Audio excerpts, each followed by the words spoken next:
Paano ang hatian ng lupa kung walang last will ang magulang? Ayun. Hatian ng lupa, ibig sabihin estate ito ng Mm. yumao, ng namatay. Mm. Paano yung hatian? Well, ko-cover siya kung, depende kung walang will, no? Sinabi walang walang will. will. May Tapos intestate- parehong Oo. magulang siguro sa makabilang buhay na kasi oo. walang will. Oo.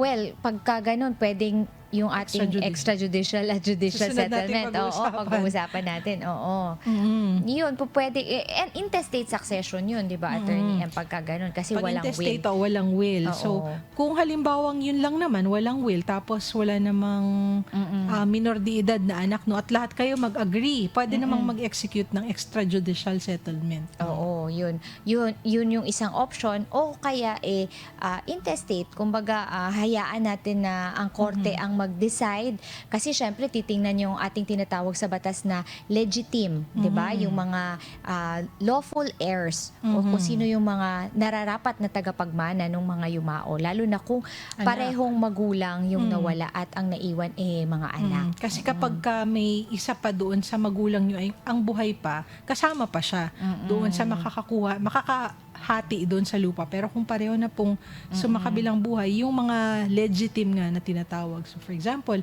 legitimate and illegitimate children. Oo. Though magkaiba yung share nila, di ba? Siyempre, mas malaki yung sa legitimate. But ultimately, lahat po ng anak no, ay Oo. makakakuha ng mana.